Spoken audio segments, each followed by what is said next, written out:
Então, as vacinas, nós temos já 3 delas que vão entrar em testes clínicos, com cerca de 300 voluntários. Agora, nós estamos desenvolvendo um remédio para o Covid aqui no Brasil. Então, o governo Bolsonaro, o pessoal às vezes fala assim, não está usando a ciência. Nós estamos usando muito a ciência no combate ao Covid. É que essas coisas passam, não são publicidades, a imprensa não mostra isso. Passaram muitos governos, nunca foi feito isso. No governo Jair Bolsonaro, a gente conseguiu fazer, através do Comando Aeronáutica, a titulação das terras, entregar 120 títulos já de terras que eles esperaram. Tem muitos deles que já até faleceram de tanto tempo de espera e agora a gente entregou.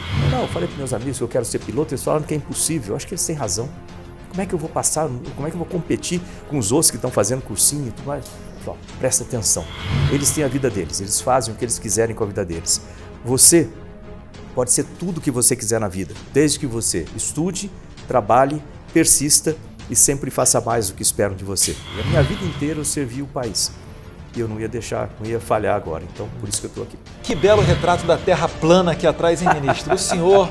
Terra plana, foi. Virando aí, provavelmente botou esse quadro aqui depois da crítica de alguns jumentos, né, falando de terra plana. Mas eu gostei. Essa foto foi o senhor que tirou? Foi eu que tirei. Essa e aí, é foto... redondo ou é plana? Brasília, a cidade que determina o rumo dos 210 milhões de brasileiros. Um lugar que desperta desconfiança em muita gente. E não é sem razão. Você sabe do que eu estou falando. Mas nos últimos tempos, o Brasil está começando a mudar. E goste ou não, essa mudança passa por aqui. Em uma era de fake news, onde a credibilidade da grande mídia se destrói a cada dia, o cidadão quer conhecer de perto a verdadeira revolução que vem ocorrendo em nosso país. Políticos, artistas, ativistas, personalidades de diversos setores que impactam a vida do povo brasileiro vão estar aqui. E você vai conhecer a verdade, descobrindo o que o Brasil precisa saber.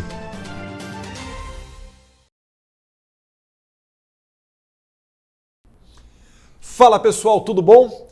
O Brasil precisa saber de hoje, né? Tá uma coisa assim, fora da Terra, espacial, que a gente vai bater um papo aqui com o ministro da Ciência e Tecnologia, Marcos Pontes.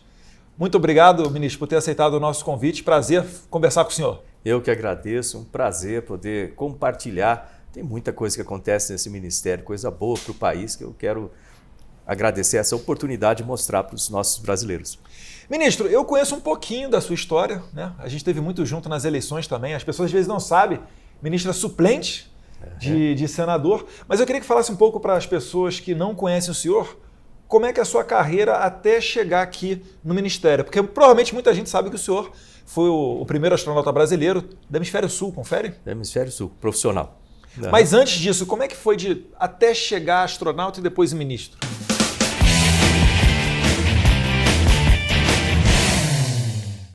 Bom, a história começa lá em Bauru, né? Eu sou de Bauru, interior de São Paulo.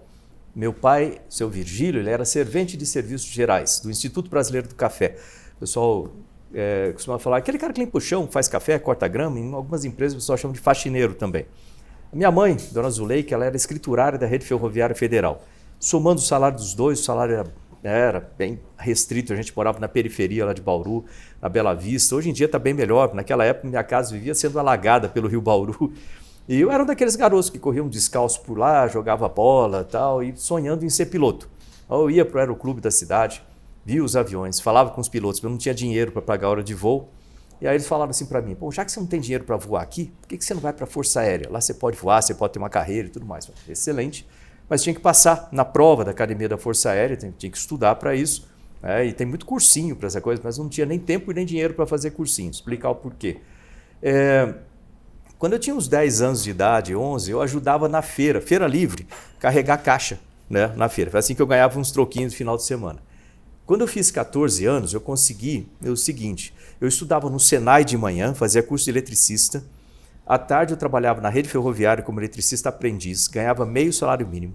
Com o meio salário mínimo eu pagava o curso noturno, colégio técnico profissionalizante, estava começando naquela época, eu fazia curso de eletrônica, né? E foi assim que eu fiz o ensino médio. Então não tinha nem tempo nem dinheiro para fazer cursinho. Eu usava o quê? Na locomotiva, tinha a luz de manutenção, quando tinha uma folguinha ali, acendia a luz de manutenção, e estava lá estudando aqueles livros cheios de graxa, de física, matemática, né, etc. E um dia daqueles, eu saí da locomotiva com os livros embaixo do braço Aqueles caras já trabalhavam lá um tempão, olhar para mim e falar assim, o que você está sempre com esse livro aí, moleque? Você está estudando para quê? Estou estudando para ser piloto, você é da Academia da Força Aérea. Você, cara real, você é coisa para filho de rico, você nunca vai conseguir, você vai ficar frustrado. Né?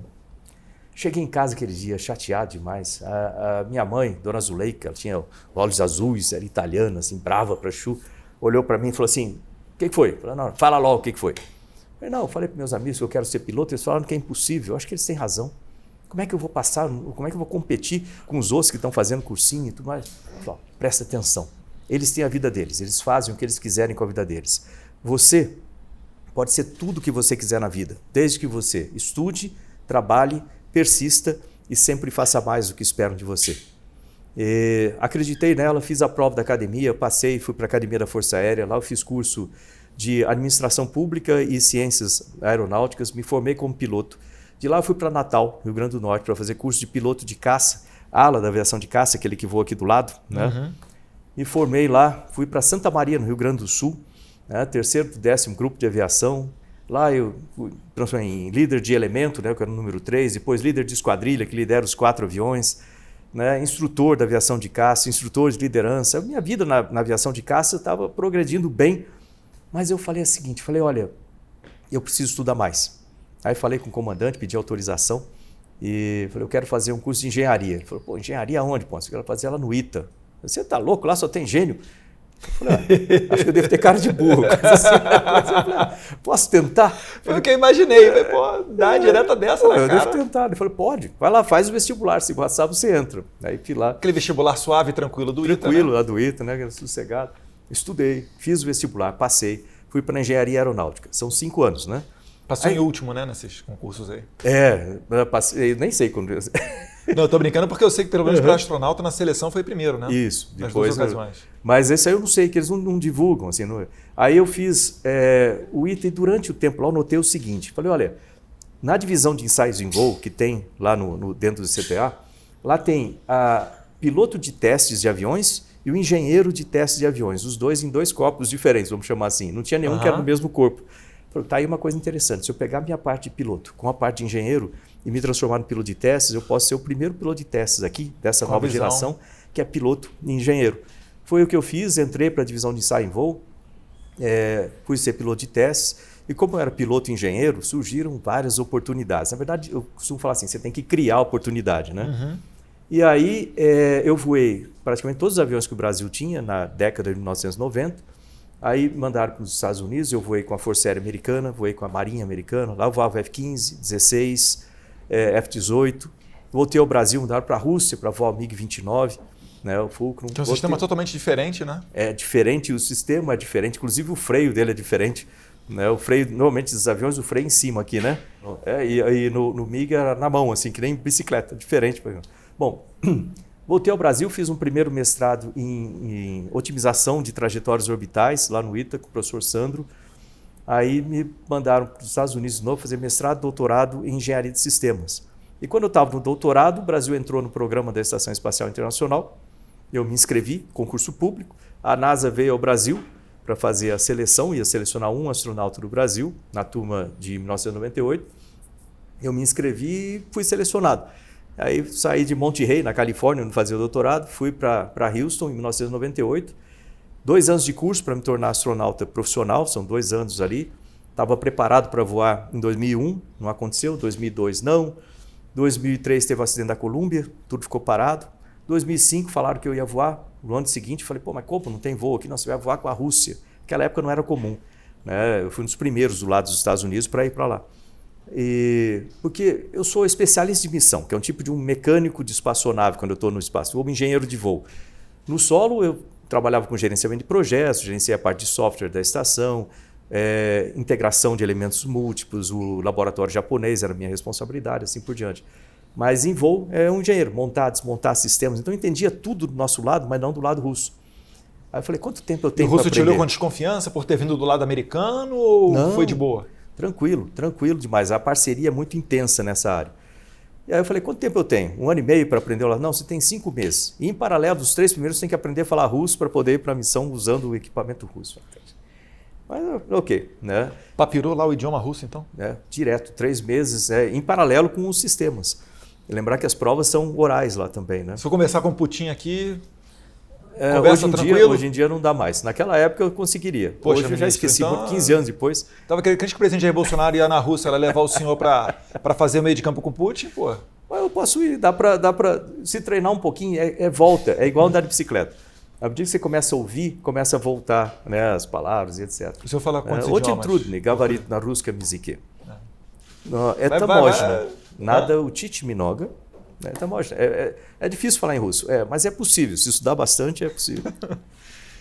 Aí fiz lá o voo a partir do Cazaquistão, né? Decolagem dia 29 de março de 2006. E aí eu voltei, retornei a Houston, fiquei lá durante 20 anos, até 2018, quando o presidente Bolsonaro, então candidato Bolsonaro, me encontrou no Congresso Nacional. Aí tem uma história à parte, né? Me encontrou no Congresso, eu fui lá fazer uma visita ao Congresso e tem filmado isso aí, tem no YouTube, até o pessoal procurar lá vai achar. E a gente foi lá para o gabinete, começa a falar, tinha um monte de gente lá de fora, ele falou que ia ser candidato, tal. Aí ele falou assim, no meio da conversa eu falei assim, pô, eu gosto de ciência e tecnologias, que eu gosto, pô, vem cá. A gente foi lá de fora, aquele jeitão dele, lá de fora, lá, aquele monte de gente. Ele falou assim, pessoal, vem cá, quem sabe aí quem é o ministro de Ciência e Tecnologia agora? Ninguém sabia. Não sei. Pois é, o cara tá lá, não sabe a diferença entre gravidez e gravidade. Lembra que ele falava disso? Aí, alguém conhece esse cara aqui? Conhecemos. O que vocês sabem dele ser o ministro de Ciência e Tecnologia? Então, pronto, você é o cara. Se eu for eleito, você vai ser o ministro. Isso foi em março de 2018. E aí... lógico que é uma mudança grande, né, na minha vida, né, assim, mas uma coisa que eu pensei naquela época foi o seguinte, falei, olha, se eu não aceito, quando eu ficar mais velho, lá no finalzinho da vida, eu vou olhar para trás e falar assim, tem duas alternativas, o governo deu certo, o governo não deu certo. Se deu certo, eu vou falar assim, pô, eu podia ter participado e não aceitei. Se deu errado, pior ainda, eu vou falar assim, eu podia ter ajudado e não ajudei. A minha vida inteira eu servi o país. E eu não ia falhar agora. Então, por isso que eu estou aqui. E eu lembro que nesse período, ministro, o presidente Jair Bolsonaro, ou o candidato, enfim, ele falava, se alguém me apresentar uma pessoa mais qualificada do que o coronel Marcos Pontes, eu aceito conversar para o Ministério de Ciência e Tecnologia. E eu ficava pensando, será que vai aparecer alguém? Doido. E, de fato, não apareceu ninguém mais qualificado. Eu acho que tá em boas mãos. Estava bem. E olha, é muito bom. Esse ministério, assim, eu tenho uma honra muito grande de liderar esse ministério, porque se você for ver, ciência e tecnologia está no centro de tudo, e o futuro é do conhecimento. Então, todos os setores precisam de ciência, precisam de tecnologia. Você fala tecnologia na educação, na infraestrutura, tecnologia na agricultura, na saúde. Então, eu falo que esse ministério é uma ferramenta. Isso que é muito legal, a gente trabalha para os outros. E se for olhar, todas as nações que têm uma boa qualidade de vida, nações desenvolvidas, elas têm... Tem universidade, centro de pesquisas de ponta, enfim, de inovação. Pode olhar, Coreia do Sul, Israel, Estados Unidos, pode pensar qualquer nação desenvolvida, ela tem um grande centro tecnológico. E perguntar para o senhor, quando eu fui presidente da Credem, em 2019, eu acredito que um dos principais projetos que nós apreciamos lá foi o centro de lançamento de Alcântara, né? A possibilidade de fazer lançamentos comerciais para o espaço. Por que Alcântara é um bom local para se fazer esse lançamento de foguete? Por que não poderia ser em outro local? Por que é tão bom Alcântara? Olha só, Alcântara, né? Imagina, aqui está o planeta, né? Eu vou fazer de novo para o pessoal. Depende agora se você está falando de quem, né? Porque para mim aqui está o planeta, poderia ser assim, né? Tem gente que fica caçoando da gente falando que terra plana, pô, isso é absurdo. Mas depois eu vou voltar nesse assunto. Aqui está o planeta, o Equador, né? O planeta gira em torno do Equador, então existe uma velocidade escalar aqui, né, que já é grande por causa da rotação e do raio do planeta. Então, qualquer coisa lançada com ângulo baixo de lançamento, o ângulo zero é no Equador, 90 graus é polar. Né? Com ângulos baixos, qualquer coisa lançada mais próximo do Equador já tem uma velocidade inicial grande, ou seja, economiza combustível. Então, a posição de Alcântara é muito bom com relação a isso. Fora isso, ele tem a abertura toda para o mar, que pode ser lançado em vários ângulos diferentes, sem ter uma interferência na frente. Você não pode lançar passando em cima de uma cidade. Um foguete, logicamente, né? Você pode ter algum acidente ali. Então, tem toda essa facilidade. E, além disso, ela tem uma cidade grande do lado. né, que São Luís ali está relativamente próximo o suficiente para ajudar, não próximo o suficiente para atrapalhar em termos de lançamento. É um centro que tem uma estabilidade grande, meteorologia é adequada, ou seja, ali é um dos melhores lugares do planeta para fazer lançamento. E nós vamos explorar isso, com certeza, para o Programa Espacial Brasileiro, sendo um centro comercial, o que vai permitir o lançamento de foguetes e satélites de diversos países ali, né, sob coordenação e controle completo do país. É importante ressaltar isso. Eu falei muitas vezes isso. Esse foi um grande debate, né? Que muita gente da oposição diria que nós perderíamos a nossa soberania. Tem disso? Não tem nada com ela. Ali é controle do comando da aeronáutica, né, e vai continuar sendo, com a agência espacial fazendo a parte de regulação, fiscalização, tudo isso. E a ideia é que nós tenhamos uma empresa independente, né, que possa fazer o gerenciamento comercial disso, que o nome é Alada, né, que está no Ministério da Economia agora para essa aprovação. E por que isso é importante? Porque dessa forma nós vamos poder capitalizar esses lançamentos, que vai permitir uma melhora muito grande do programa espacial e de toda aquela área do entorno. Quando a gente vai a Kourou, na Guiana Francesa, onde tem um centro de lançamento bastante ativo, a gente vê o quanto que um centro de lançamento pode influenciar positivamente o desenvolvimento da região. Kourou tem a maior renda per capita da América Latina, né? 17,6 mil euros de renda per capita. Não existe nenhum outro lugar. O pessoal não imagina, né? Porque quando a gente, todo respeito à Guiana Francesa, mas quando a gente pensa em Guiana Francesa, primeiro que uma parte brasileira nem vai saber geograficamente onde é que fica situada, né? E outra que você não pensa que é uma referência de país, de economia e bonança. Mas ali está Kourou, que é a maior renda per capita da América Latina. América Latina. Por quê? Por quê? Então, tá aí. O centro ali, ele produz emprego, ele produz uma quantidade. Porque não é só produzir o emprego no centro, né? Todos os serviços, todas as empresas que trabalham no entorno se beneficiam disso também. Falando de hotéis, restaurantes e tudo mais. Vem empresas que vão trabalhar na infraestrutura do centro, seja desde construção até as operações do centro. Existe a necessidade de formação de mão de obra local, que a gente já está fazendo em Alcântara também. O ministro Milton está participando bastante disso. Ele já foi lá, já vão começar a melhorar as escolas das agrovilas, melhorar a infraestrutura de educação. Tem um Instituto Federal em Alcântara, tem uma Universidade Federal em São Luís. Então, tudo isso vai ser melhorado de forma a formar profissionais locais. O SEBRAE também participa, o SENAR também para toda a parte rural também, né, das agrovilas. Maravilha. Então, mas é uma mudança completa no cenário. Né? Nossa, então, vê só aí. Eu costumava falar, né, nos discursos em defesa da aprovação do Acordo de Alcântara que se existe uma possibilidade de tirar aquele povo da miséria e da pobreza, era com esse centro de lançamento. E aqui fica claro que o benefício não é só no lançamento do satélite, né? Fica no todo ao redor. O ministro está falando aqui, questão do Milton Ribeiro, ministro da Educação, fazer melhoria das escolas. Tem algum plano de internet para a região também, ministro? Internet, não, internet é essencial para o funcionamento perfeito do centro. Nós já temos, obviamente, internet dentro do centro. Nós instalamos, a título de uma instalação piloto na escola, de lá, acho que chama Caminho do Céu, uma escola ali, nós instalamos um ponto de internet do SGDC. Eu tinha a parte de comunicações aqui, então a gente mandou instalar aquele ponto lá. E agora nós vamos instalar internet em todas as agrovilas também. E isso inicialmente com satélite e depois com fibra ótica também, o que vai ser realmente uma transformação em termos de comunicação para a região. Agrovilas, leia-se, né? Muita gente ali quilombola, né? São quilombolas. Essas aí são as primeiras, eram as populações que viviam na área que hoje é o centro, que elas foram transferidas para essas agrovilas, são 7 agrovilas, e que esperaram, olha só, eles foram transferidos em 1983. Eu não era nem nascido, eu sou de 84. 84. Pois é, e até hoje eles estavam esperando ter o título das terras. Passaram muitos governos, nunca foi feito isso. No governo Jair Bolsonaro a gente conseguiu fazer, através do Comando Aeronáutico, a titulação das terras, entregar 120 títulos já de terras que eles esperaram. Tem muitos deles que já até faleceram de tanto tempo de espera, e agora a gente entregou. Título individual, não é coletivo não, porque a pessoa queria fazer título coletivo, entendeu? É individual, e vai prosseguir isso, a melhoria dessas agrovilas, a melhoria da cidade, a construção, ou trazer empresas do Brasil e de fora para participarem. E é importantíssimo a educação, e a educação profissional também, para que esses empregos sejam utilizados pelos moradores locais. Você vê só, né? O governo Bolsonaro querendo dar o título de propriedade, uma situação que perdurava há décadas, tá? A gente está falando aí de quase 40 anos de espera, pessoas que faleceram esperando, e ainda assim existiam aqueles que se colocavam como intermediários, só para tentar atravancar a coisa, e falando que o título de propriedade não deveria ser individual, mas sim coletivo.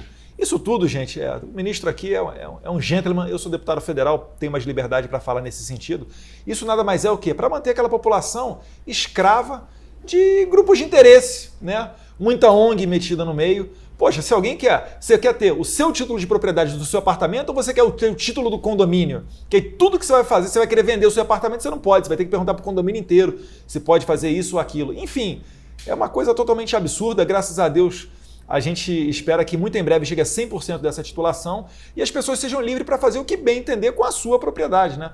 Afinal de contas, já estão ali morando há décadas, passando de geração para geração. Mas, ministro, o que está faltando para a gente ter o nosso primeiro lançamento comercial lá do Maranhão, em Alcântara? Tem uma outra coisa que foi feita também, teve a sua participação no Congresso, da aprovação do Acordo de Salvaguardas Tecnológicas. Ali eu lembro que teve muita discussão, o pessoal falava, pô, estão alugando Alcântara, não tem nada disso aí. Né? Na verdade, esse acordo ele é relativamente simples de se entender. É um acordo que os Estados Unidos concordam que o Brasil faça lançamento de foguetes e satélites de quaisquer países que tenham componentes da indústria americana, desde que nós nos comprometamos, o que faria de qualquer forma, senão o centro não fica viável, de proteger essa tecnologia para não ser roubada, não ser copiada. Só isso. Mas você vê, demorou 20 anos para que isso fosse feito. E foi feito em 2019 no governo Jair Bolsonaro. Também é bom lembrar isso, 20 anos de espera. Na primeira ida do presidente aos Estados Unidos, sua prioridade, dentre algumas poucas assinaturas ali junto... Algumas poucas não, que foram várias na verdade, né? Mas pode ver, o presidente brasileiro em encontro com o presidente americano, no primeiro encontro, estava lá Alcântara, né? Certamente uma das prioridades do governo. Eu cheguei a destinar 1 milhão de emendas parlamentares ao orçamento para ser investido na infraestrutura de Alcântara. Como é que está essa questão da infraestrutura lá? Está caminhando? Estamos aí Nós evoluindo? Temos o que nós chamamos agora, aquela era a primeira fase do projeto, que era a assinatura do acordo, a aprovação no Congresso. Passada essa fase, a gente entra para a segunda, que nós estamos agora, que é a construção do Plano de Desenvolvimento Integrado do Centro Espacial de Alcântara. Para isso, nós temos uma comissão de desenvolvimento integrado que inclui vários ministérios, inclui instituições como a Federação das Indústrias do Maranhão, universidades, a comunidade local, que é importante ter essa participação. E com isso a gente tem a construção desse plano. É um plano como se fosse um plano de negócios, de como utilizar e desenvolver a região. Então, isso aí tem sido feito.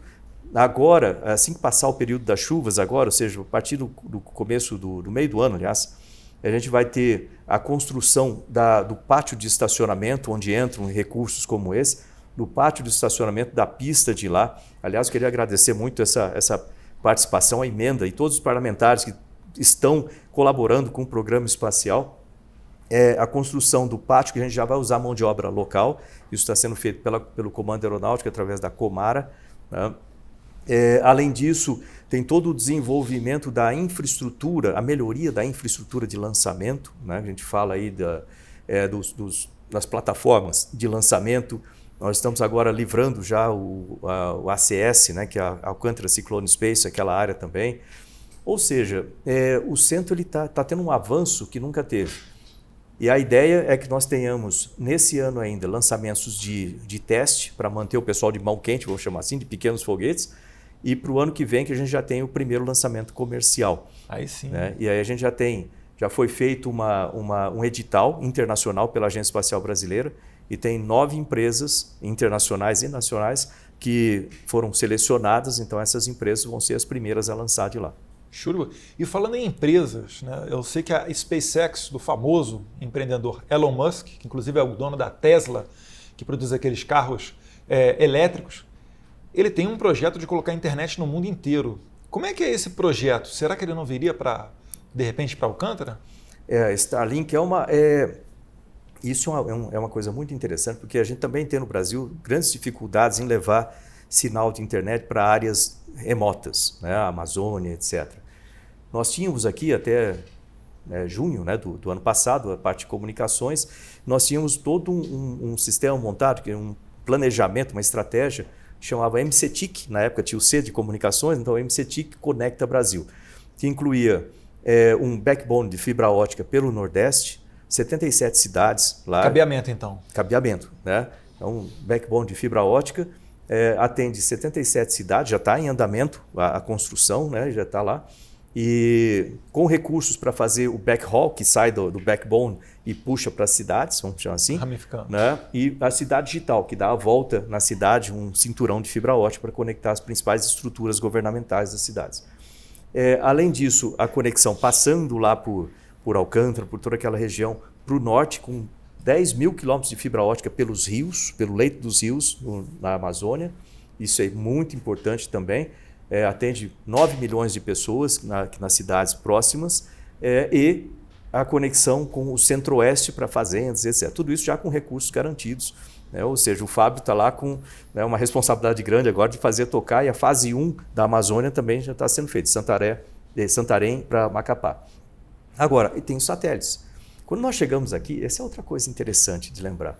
Quando nós chegamos aqui, havia já o SGDC, o Satélite Geoestacionário de Defesa e Comunicações, desde 2017 lá no espaço, um satélite geoestacionário, né, em cima do Brasil, girando, ficando constante em cima do Brasil.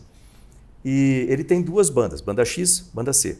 Na banda X, ele é utilizado por militares. Na outra banda, nós tínhamos 50 mil pontos, ou seja, pode instalar 50 mil antenas no país para ser utilizado, né? Para levar a internet para esses pontos. Sabe quantos pontos a gente tinha conectado quando a gente chegou em janeiro de 2019? 12. Dá para quase contar na mão. 12 pontos. Eu olhei, por que está assim? Não, porque está travado no STF, está atrasado no TCU, a gente foi lá, discutiu, né? Livrou, né? Tiramos essas partes. Quando a gente deixou em junho do ano passado, tinha 12 mil pontos instalados, mais de 2 milhões de crianças recebendo sinal de internet pelo país, né?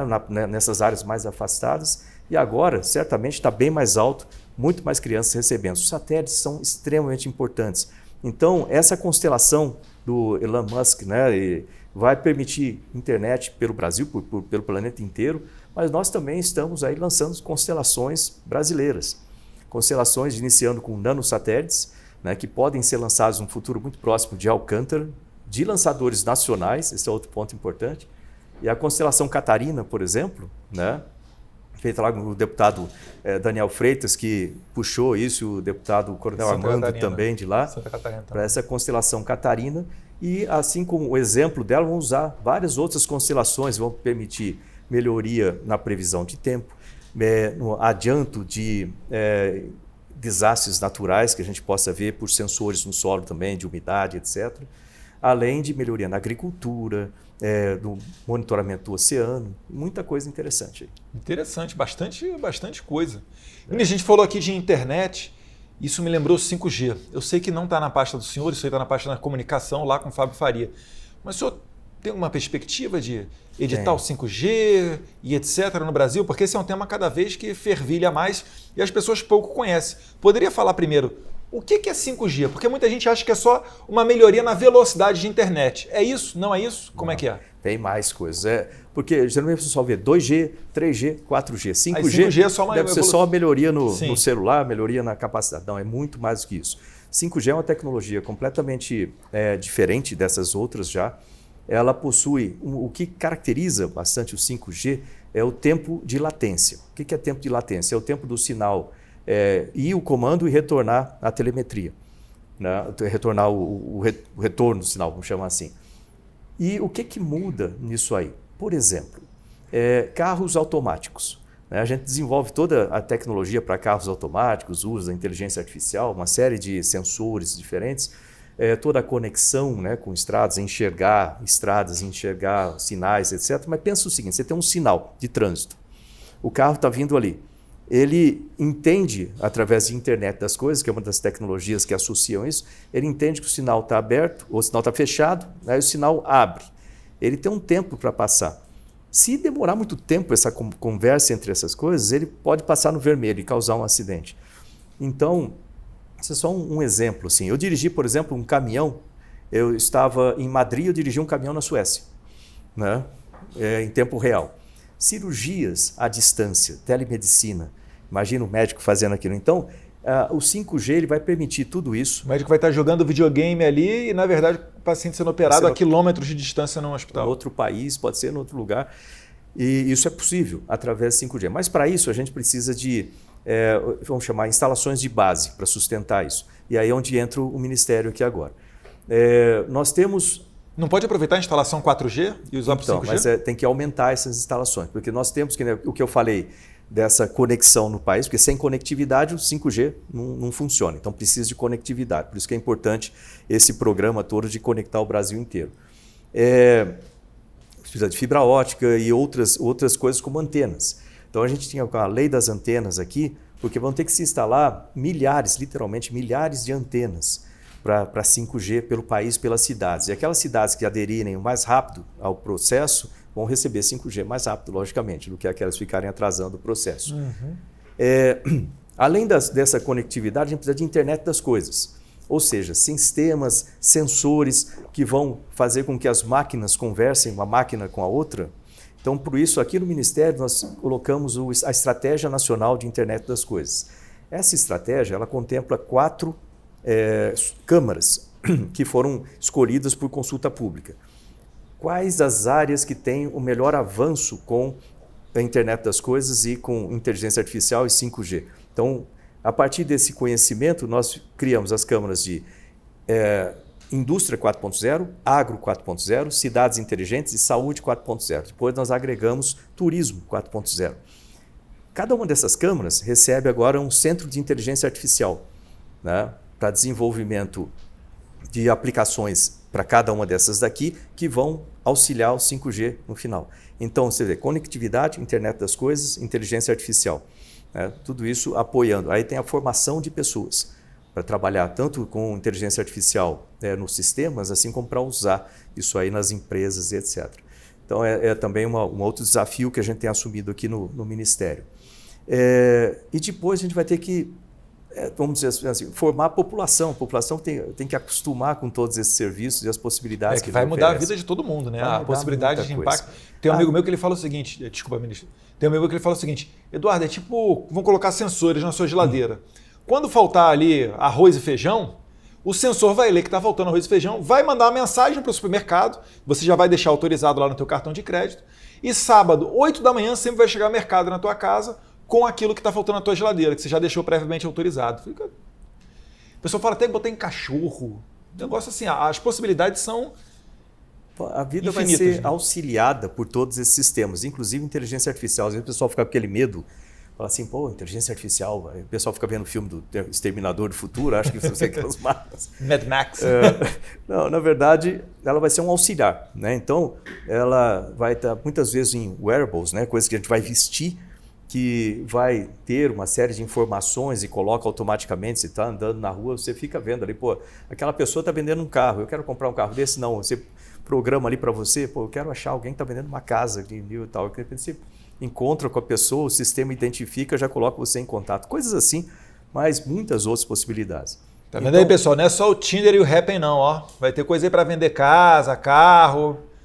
Vai ter muita coisa nova aí no caminho. E você vê que tudo isso o futuro, ele vai ser muito associado à tecnologia. Né? E para isso, às vezes as pessoas me perguntam assim, vem cá, e emprego? Pessoas vão perder emprego com isso? Não. O que vai acontecer é que você vai ter profissões que ainda não existem, você vai ter empresas que ainda não existem, que as pessoas vão ter que ser treinadas, os cursos das universidades vão ter que mudar, cursos técnicos vão ter que se adaptar e cursos de reposicionamento de pessoas, né, de profissionais.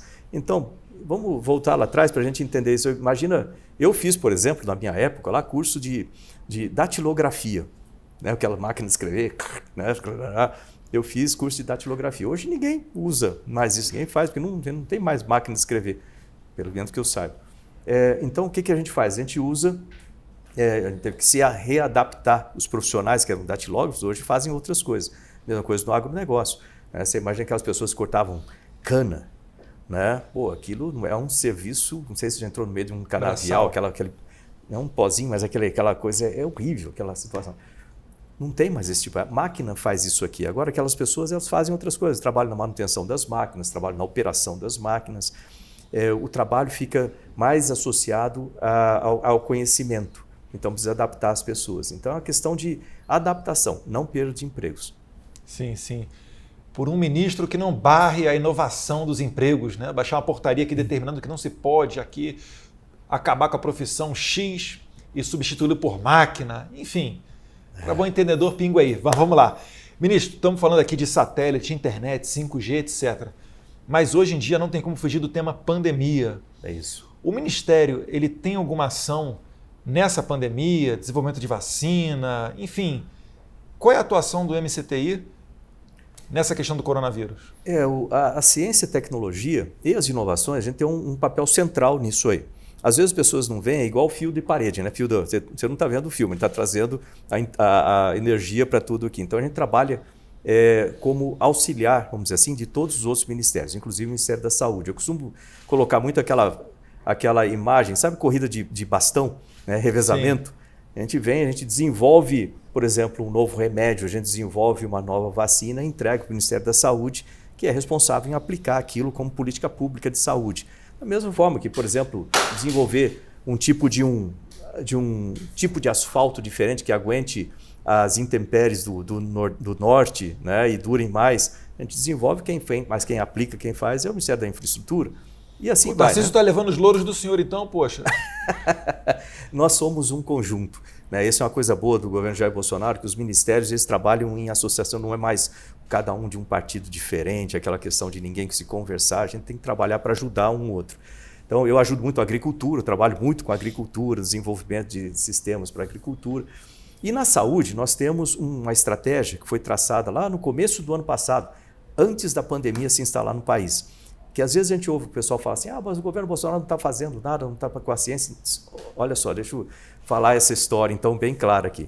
Em fevereiro do ano passado, antes da pandemia se instalar no país, nós já criávamos aqui no Ministério a Rede Vírus MCTI.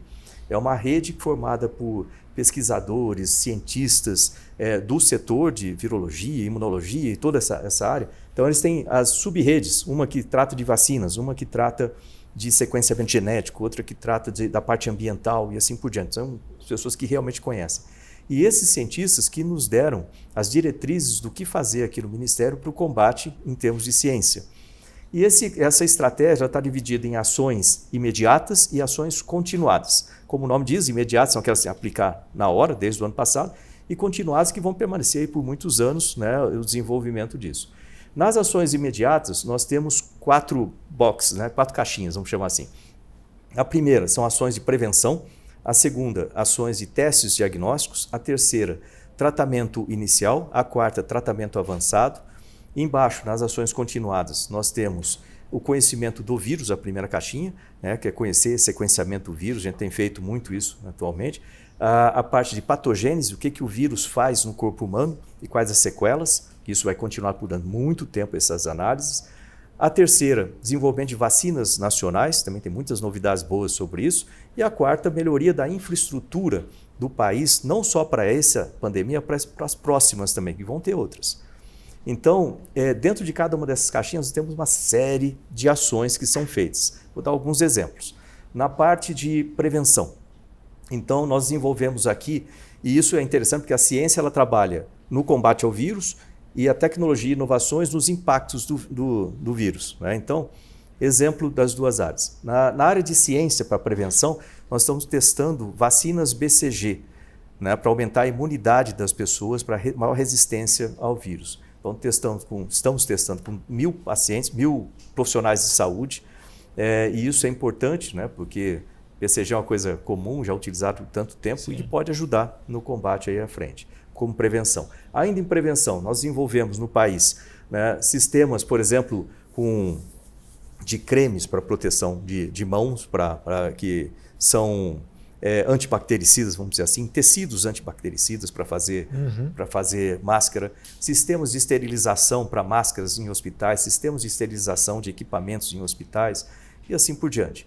Na parte, exemplo só, né? Tem muitas outras coisas, na parte de testes diagnósticos, Lembra quando começou a pandemia, a gente não conseguia importar testes diagnósticos? Pois é, nós investimos para desenvolver reagentes nacionais. Então, hoje a gente tem reagentes nacionais, a gente faz o teste que precisar, inclusive, se precisar com a mutação sair fora do alcance dos testes, a gente consegue mudar os reagentes aqui de forma a pegar tudo isso. Além disso, a gente tem teste diagnóstico com inteligência artificial, sem reagentes, né? Uma série de coisas importantes nesse sentido. Na parte de tratamento inicial, você não ouve muito pessoal falar de anitazoxanida, mas a anitazoxanida ela foi testada. Assim, lá em fevereiro, nós começamos a testar 2.000 medicamentos. Gostei do tratamento inicial. Tratamento inicial. Para o início dos sintomas. Então, tem que mudar o nome, senão o pessoal já cai naquela espiral de sempre, já... E a gente não tem, você vê, em prevenção a gente está testando a BCG, mas esse tratamento com a anita ou com a nitazoxanida, né, ele é para quando a pessoa já está contaminada nos primeiros dias, está com aquele sintoma gripal ainda. Nós começamos a testar com 2.000 medicamentos, usando inteligência artificial no Laboratório Nacional de Biociências, método extremamente científico. 2.000 medicamentos. Desses 2.000, escolhemos 5 que tiveram o melhor resultado na conexão assim, da molécula do medicamento com o vírus.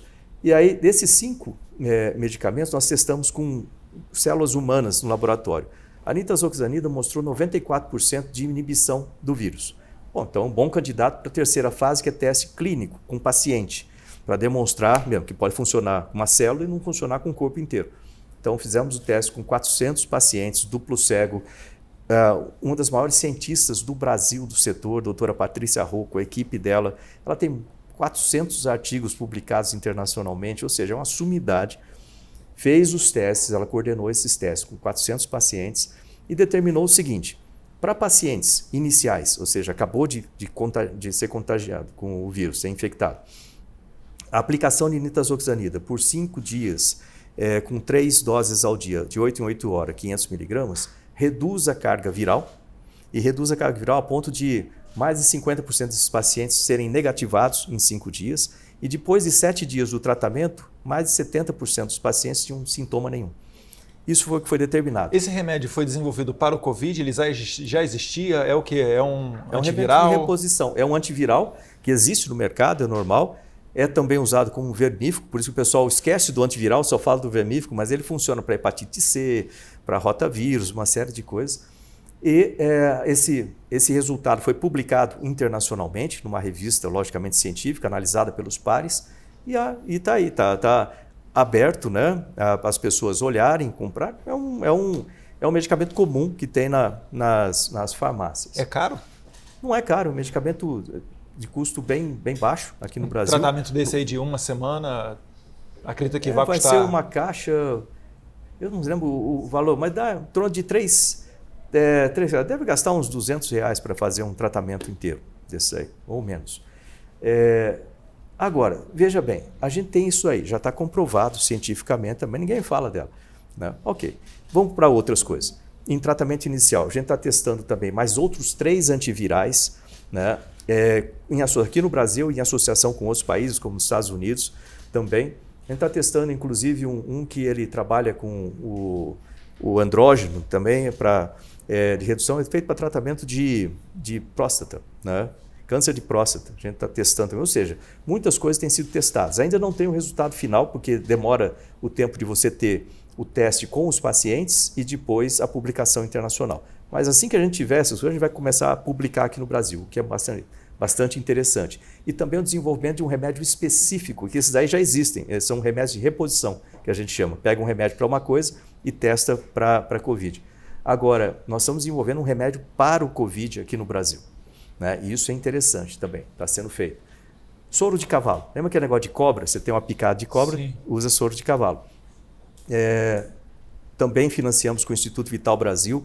Ele já passou por todas as fases de pré-clínico, agora está iniciando os testes clínicos com pacientes, que ele funciona muito melhor que a nitazoxanida, inclusive, né? Mas a gente só vai poder afirmar 100% quando a gente tiver o teste todo com os pacientes. Monoclonais. Lembra quando falaram que o presidente Trump tomou monoclonal? Estão desenvolvendo no Brasil também monoclonal. Serve não só para o Covid, mas para muitas outras doenças. plasma convalescente, aí já para doenças mais avançados.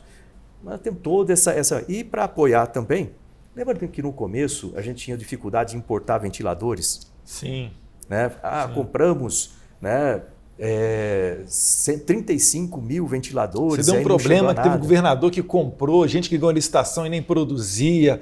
Um comprava a X, o outro comprava a 20X, o mesmo produto. Pois é. Foi assim, deu até margem para covidão, mandou gente para cadeia. Esse negócio de respirador aí foi sensível no começo da pandemia. E você vê que parou esse negócio. Ninguém mais fala muito sobre ventiladores no país. Por quê? Mas os governadores ainda querem dinheiro do presidente. O presidente nunca mandou tanto. Tem governador aí que chegou até a pagar a folha de funcionalismo público que estava atrasada com dinheiro que foi para a pandemia. Né? Mas tudo bem.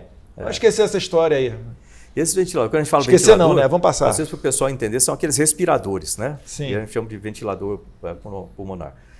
Mas aí quando a gente notou aqui no Ministério que havia essa dificuldade de importação, o que a gente fez? Investiu, né, em inovações para que não dependesse de nenhuma peça importada. A gente fizesse tudo, inclusive a válvula que era importada, tudo feito no país. Investimos em clusters de empresas, né, junto com o Ministério da Economia, esse ministério, investimos no início. Criamos, então, no início eram 5, hoje tem muito mais que isso, ventiladores nacionais, completamente nacionais. Hoje a indústria brasileira é capaz de produzir quantos ventiladores forem necessários, a preço justo, né, e com a qualidade excelente. Né, Mas aí como é que o governador vai importar um ventilador a 200 mil? Vai acabar com o esquema deles, ministro. Poxa, deixa a Polícia Federal se divertir. Deixa se divertir, né? Mas tem muita gente morrendo com isso, a gente precisa ter esses ventiladores. Você vê, hoje acabou esse problema. A gente está brincando aqui, mas o assunto é bem sério. Aí vem a parte de continuada. Na parte continuada, isso aí era emergencial. A parte continuada, nós investimos, e aí vai continuar por muitos anos, no sequenciamento genético. A gente tem a corona ômica, que ela faz o sequenciamento genético do vírus de forma a notar qualquer tipo de mutação do vírus. O vírus tem essa característica de quando ele tem anticorpos no corpo, né, ele sobrevive aqueles que tem mutações. Uhum. E aí você tem mutações sérias, como essa P1, que está lá de Manaus e outras, tem centenas delas, mas algumas são mais complicadas. Então nós acompanhamos isso no Brasil inteiro. Nós fazemos essas medições através da corona ômica, que é uma parte da rede vírus. Além disso, nós estudamos doença. Ninguém sabe ainda perfeitamente como que o vírus opera dentro do corpo e as sequelas. Então a gente tem estudado, isso vai continuar por muitos anos, o efeito das vacinas, inclusive. E a gente entra nas vacinas. É isso que eu ia perguntar. Tem alguma perspectiva de ter uma vacina brasileira produzida aqui, nacional? E por que isso é bom? Já que existe aí pelo menos uma dúzia de vacinas pelo mundo, será que não é melhor o Brasil comprar essas vacinas? Uhum. Por que é interessante desenvolvermos a nossa própria? E em que pé que isso está no Brasil? De uma forma muito simples, é só lembrar dos respiradores ou dos ventiladores. Ficar na dependência internacional de assunto crítico para a sobrevivência das pessoas não é uma coisa boa. Esse é um primeiro ponto de vista. Segundo, é o seguinte, o Brasil ele é muito bom em produção em escala de vacinas e a aplicação. Nosso programa de imunização ele é muito bom. É só que você precisa ter as vacinas. E aí você tem as opções. Eu compro do exterior, desenvolvo o IFA, né, o insumo farmacêutico ativo, aqui. Qual a vantagem de você ter o seu próprio insumo? Né? Primeiro que isso ajuda a produção de empregos, etc. Fica mais barato para o país, inclusive. E outra coisa, com as mutações do vírus, pode ser, e se Deus quiser não, mas pode ser que, né, essas vacinas que existem hoje, elas percam eficiência rapidamente, o vírus escape das vacinas. É chato falar isso, mas é uma possibilidade bem factual. Com isso, você vai ter que pedir para o exterior lá, ligar lá para a Sinovac, falar, eu preciso que você faça a modificação para cá, essa dependência não é boa. Se a gente tem as vacinas aqui, desenvolvidas aqui no Brasil, né, todo o processo ativo, você muda conforme a necessidade do seu país, você produz quanto você precisar, né, no seu país, produz emprego no país, né, e fica mais barato para o governo como um todo. Com isso, o que nós fizemos? Nós investimos em 15 tipos de vacinas, porque tem várias possibilidades, vírus inativado, vírus parcial, vírus irradiado, pedaços da proteína S1, daquele spike, mensageiro, RNA, mensageiro com nanotecnologia e tal. Então nós investimos em 15 tipos para quê? Para desenvolver essas tecnologias no Brasil. Né? Nós temos cientistas muito bons, mas a gente precisa ter o desenvolvimento das tecnologias aqui com eles. Então desenvolvemos isso. Dessas 15, 3 delas já passaram por toda a fase de desenvolvimento e agora estão na fase final. 3 delas já terminaram, estão na fase finalzinha ali de chamam de testes pré-clínicos com animais, né? E agora vão entrar nos testes clínicos. Tem fase 1, 2 e 3. A fase 1 e 2 elas são feitas em conjunto, geralmente com algumas centenas só de voluntários, para testar a segurança da vacina. E depois entra a fase 3 com milhares de pessoas, 20 mil pessoas, por exemplo, para testar a eficiência da vacina.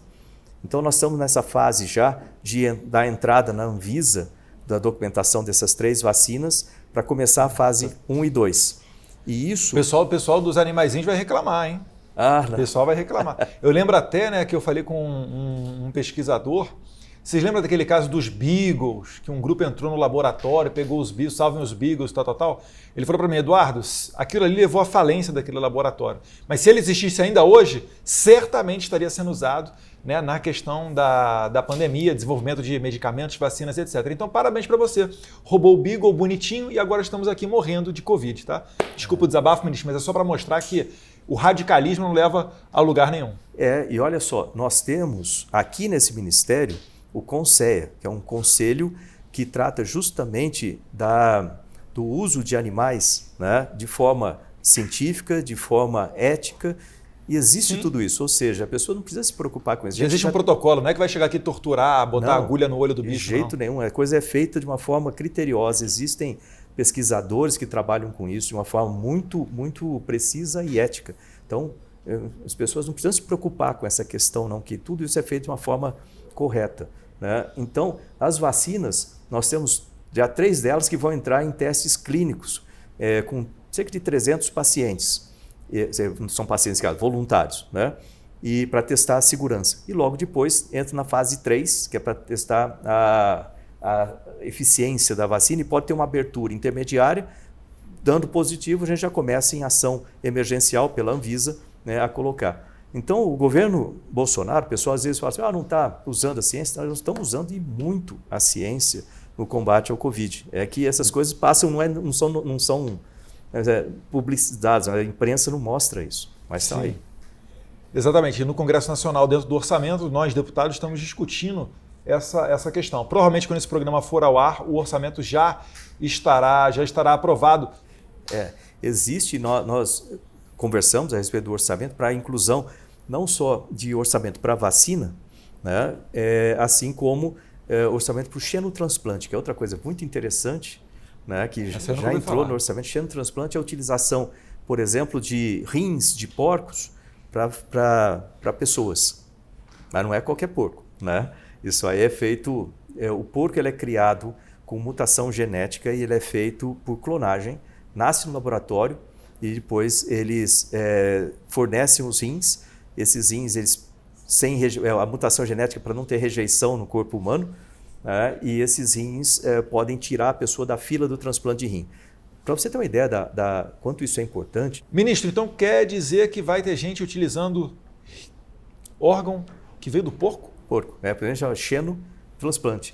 Então, esses órgãos são porcos, obviamente, especiais, eles nascem no laboratório com mutação genética para reduzir a possibilidade de rejeição e também clonagem. Então, eles nascem e morrem no laboratório, mas eles fornecem isso. O trabalho que eles fazem para o ser humano, você imagina o seguinte, você conhece alguém que faz diálise? Sim. A qualidade de vida... gira em torno daquilo dali. Vai lá embaixo. E nós temos no Brasil em torno de 100 mil pessoas que ficam na fila do transplante de rim, né? E entram 30 mil por ano nessa fila, saem 22 mil que conseguem o transplante e morre uma delas a cada 6 horas esperando o transplante. Você imagina isso. E fora a mudança de qualidade de vida. No momento que você consegue atender isso e colocar esses rins nessas pessoas, reduzir essa fila, primeiro você melhora a qualidade de vida das pessoas, segundo o gasto. O SUS gasta 3,9 bilhões por ano com diálise para isso, 3,9 bilhões. E o investimento que a gente vai fazer nisso aqui está na ordem de 24, 30 milhões. Ou seja, para fazer o primeiro laboratório. Você vê a diferença, 24 milhões, 3,9 bilhões de economia, né? Logicamente proporcional, mas isso é uma coisa maravilhosa. Você pensar isso que é ciência e tecnologia. Pequeno investimento, grande retorno. E outra coisa, esse xenotransplante não serve só para rins. Existe um componente do pâncreas, são ilhotas de um nome complicado, que eu nunca lembro direito, Langerhans, alguma coisa assim. Se o senhor não lembra, certamente não serei eu que vou fazê-lo. Eu lembro que eu sou engenheiro aeronáutico, isso eu aprendi há pouco tempo. E essas ilhotas produzem insulina. E aí tem muita gente que tem diabetes tipo 1, né, que tem que aplicar insulina direto. Sim. O transplante, o implante dessas ilhotas que tira do porco e implanta na pessoa, pode produzir insulina para a pessoa e resolver o problema da diabetes 1. Pensa nisso. Maravilha. Certamente muitas pessoas vão procurar esse tipo de coisa. É isso que eu gosto aqui do Ministério, que tem essas possibilidades, sabe, de você fazer tanta coisa boa para as pessoas. E os recursos, eu costumo falar assim, recursos para ciência e tecnologia não são gastos, são investimentos que têm retorno alto, retorno garantido para todos os ministérios. Aqui para o Ministério mesmo, a gente coloca nos outros, né? E isso funciona bem. Sim, bacana. Ministro, a gente está quase chegando aqui no final da nossa conversa. Eu queria saber o seguinte, como é que funcionam as cooperações internacionais? Quais países dá para dizer assim, esse país aqui é parceiro aqui do nosso ministério na área de ciência e tecnologia? Dá para falar algum? Estados Unidos, Israel, Índia, Coreia do Sul, Japão, não sei. Temos. E essa é uma coisa que tem duas características. Eu não gosto muito de falar de mim, mas nesse ponto ajuda bastante. O fato de ser astronauta tem uma facilidade internacional, cria uma facilidade muito grande de aproximação internacional. Porque você vai como ministro, mas existe uma curiosidade natural, abrem muitas portas. Eu tenho amigos no planeta inteiro, literalmente, né? Não só no planeta Terra, como no espaço sideral? Bom, lá eu não posso falar ainda. Mas aqui, por exemplo, o ministro de Ciência e Tecnologia da Espanha é amigo meu. O Pedro Duque, é astronauta também, amigo meu. E assim vai. Tem uma série de exemplos aí. Isso abre muitas portas. O fato de eu ter trabalhado com a ONU também para desenvolvimento industrial também abre, facilita. Eu tenho uma certa facilidade de fazer isso.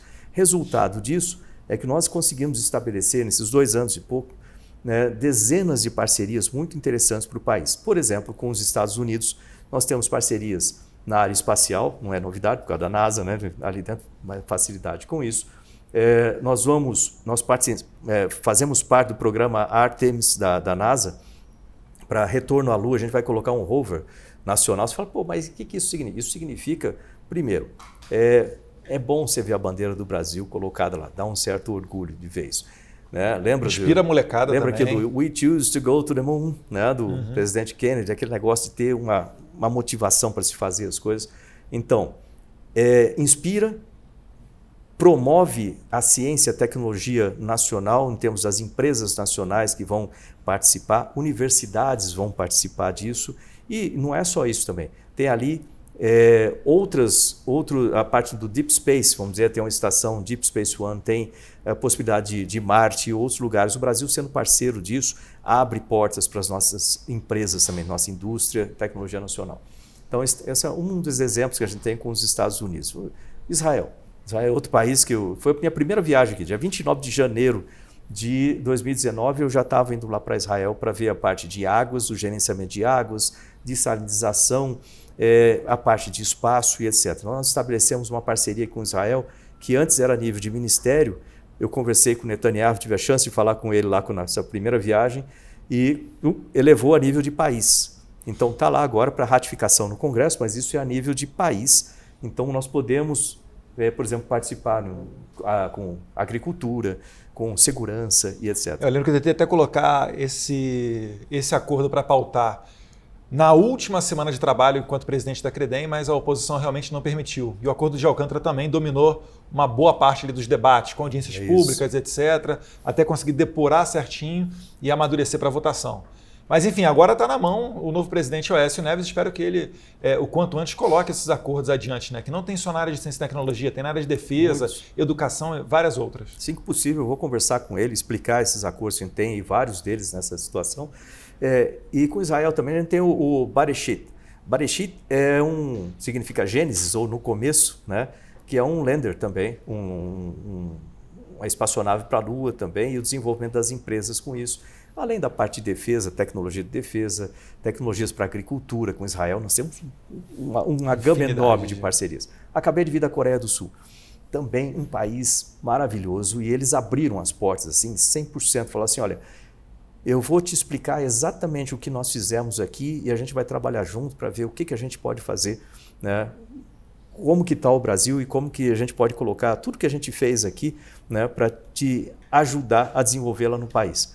Empresas também, a participação de startups, empresas, né, tanto com Israel, Estados Unidos, Coreia, direto, né, essa troca de informações, tanto de empresas grandes quanto empresas pequenas, startups, troca de pesquisadores, ou seja, muita coisa. Com o Japão também, né, a gente assinou aqui um memorando de entendimento com o Japão, recentemente com a Noruega também, 2 semanas atrás assinamos um memorando também. Com a Índia, eu estive na Índia lá, fez o lançamento do satélite Amazônia 1. Foi sensacional. Também completa abertura e parceria. Aí a gente está olhando para a parte de Eu fiquei para morrer quando a imprensa falou que o Brasil não tinha relações boas com a Índia, por isso que não via a vacina, os insumos. Nossa, e a relação ali, acho que é a melhor possível. Para ter noção, né, em 2019, quando foi 2020 nós fomos lá, em janeiro, eles convidam uma vez por ano um chefe de Estado de outro país para ser homenageado na Índia, né, na data nacional. Exato. Aí tem aquele desfile com tanques, avião, encontro com o primeiro-ministro, com o presidente, enfim. E ano passado foi com o presidente Jair Bolsonaro. E esse ano, a nossa maravilhosa imprensa, né, aquela parte maravilhosa da imprensa, não toda ela, falando que o Brasil não tinha boas relações com a Índia. Eu fico, meu Deus do céu. Eu fico para morrer com essas fake news aí. Mas tudo bem. Tem uma relação maravilhosa com a Índia. Algumas horas eu ficava até constrangido de tanto cuidado que eles tinham com a gente. Então, fizemos o lançamento com eles. Nós temos uma parceria grande no programa espacial, que a gente está ampliando a parceria com eles. Nós temos em biotecnologia, nanotecnologia, materiais avançados, biodiversidade, uma série de parcerias com eles, a gente vai estender isso demais, né? E assim vai, tem um monte de exemplo. Alemanha, Inglaterra. Será que não seria melhor a gente resgatar a nossa política internacional quando a gente tinha projetos como Venezuela, Cuba ou Nicarágua? Será que não são países de ponta para a gente... Ou fazer igual o pessoal do PCdoB faz, que manda a gente para a Coreia do Norte, aí o cara volta para cá para palestrar sobre os benefícios do sistema. É claro que eu estou fazendo uma ironia, tá? É porque eu fico assim, eu não consigo. Eu começo a ver o pessoal criticando política internacional, ministério disso, mais relações com aquilo, quando na verdade as pessoas não têm noção, as pessoas não, né? Uma parte delas maldosamente tentam pintar relações que realmente não existem. O Brasil hoje em dia, é claro, a gente tem um potencial para estar muito melhor, né? Esses 2 anos de governo de Jair Bolsonaro, praticamente foi só pandemia. Não deu para colocar adiante tudo que nós gostaríamos. O cobertor que era curto está mais curto ainda, né? Tem essa questão com a responsabilidade fiscal. Mas, assim, certamente aqui dentro do Ministério da Ciência e Tecnologia tem muita notícia boa, mas muita notícia boa. Entrando aqui, eu já peguei um folhetinho, vi uma matéria, falei, paguei missão aqui para minha assessoria. Essa notícia aqui, prepara que dá para fazer uma imagem e uma matéria sensacional só com essa primeira daqui. Fora as outras, né? Poxa, nós temos muitos desenvolvimentos. Lembrando que o Ministério é responsável por toda a política de ciência, tecnologia e inovações do país. Importantíssimos os nossos membros disso aí. Quando digo membros, a gente está falando de CNPq, que auxilia a pesquisa básica, a FINEP, que é um órgão essencial para todo o sistema de ciência, tecnologia e inovações do país, a Embrapi, que também ajuda nisso. Nós temos 27 unidades vinculadas. Então, o Ministério é responsável por essas políticas e da coordenação com os estados, então, com as fundações de amparo à pesquisa dos estados, as secretarias de ciência e tecnologia dos estados, dos municípios, quando tem o desenvolvimento dos municípios, ou seja, a gente faz isso aí, a gente serve como um hub central. Então, muito contato com as empresas, todo o setor produtivo aqui também. E nós somos responsáveis também pela toda a política nacional de informática e automação. Entra aí toda a parte de transformação digital, internet das coisas, tudo aqui. Responsáveis pela política espacial, também aqui no Ministério, pela política nacional nuclear, também, aqui no Ministério. E também nuclear não é com o Bento, não? Lá na Minas Energia? Não, lá é de energia e energia eletronuclear. Ou seja, quando você pega energia nuclear e transforma aquilo em energia elétrica, né, aí está com Agora, a parte da política nuclear é aqui. Então, como você usa isso, por exemplo, para irradiar alimentos, como a gente usa isso para desenvolver sistemas, inclusive para gerar energia elétrica, né? Também o desenvolvimento de sistemas é aqui. Como você faz a regulação, fiscalização de tudo isso aí através da CNEM, que é responsável por isso. Aliás, é uma novidade, a gente está criando a autoridade, já mandei lá para estar na Casa Civil agora, Autoridade Nacional de Segurança Nuclear. Alô, Braga Neto! Isso é uma coisa que o país esperava por 34 ou 36 anos. O governo Jair Bolsonaro, a gente está resolvendo essa questão, né? Também é importante citar isso. Toda a parte de biossegurança, a política de biossegurança é aqui também, né? E a parte de bens sensíveis, importação, exportação de bens sensíveis. Você viu que o Ministério tudo é aqui. Ele é bem amplo, né, nessa coisa. E a gente tem que... Uma coisa que você falou, que isso me dá assim... a gente tem que largar a mão de complexo de vira-lata. O país ele tem uma capacidade gigantesca, não só em recursos naturais, que é óbvio, né, um país como o nosso, em tudo isso, mas também a capacidade de transformar isso em produtos de valor agregado. Lembra que o presidente falava bastante de nióbio, terras raras, grafeno.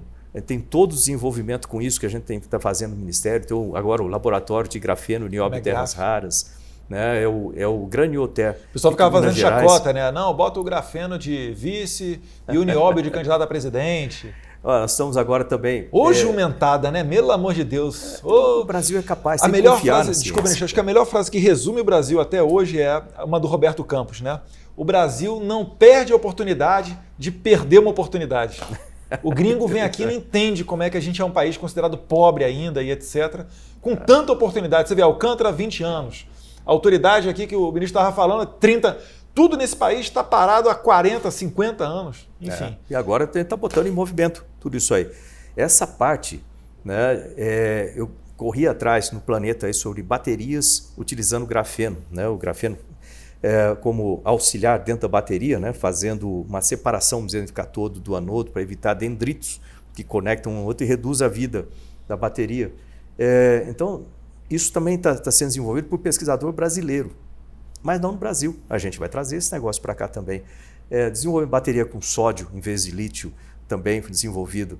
Toda a parte de biocombustíveis, bioinsumos para a agricultura, a gente está desenvolvendo. A Índia tem interesse enorme no nosso biocombustível também. Tem. Ou seja, a gente tem uma capacidade enorme aqui no país e isso está sendo colocado agora. Apesar da pandemia, os avanços que a gente está tendo na ciência e tecnologia, agora com a FNDCT, então isso aqui a tendência é que esse negócio decole realmente aqui no país. E eu queria agradecer muito, diga-se de passagem. Aí, nada, a gente que agradece o senhor. Aproveitar para agradecer a Cris, que é a pessoa aqui do Ministério da Ciência e Tecnologia que mais trabalha e decola aqui. Você manda mensagem para ela, ela responde, enfim, 24 horas, desde o tempo de campanha. Mas o bate-papo tá bom, deu para perceber que a gente poderia ficar aqui facilmente a semana inteira falando, mas está chegando no final do programa e aí é a nossa hora do livro. Eu não vou aqui ousar a dar um livro da área de ciência e tecnologia para o ministro, que já foi até para o espaço, né?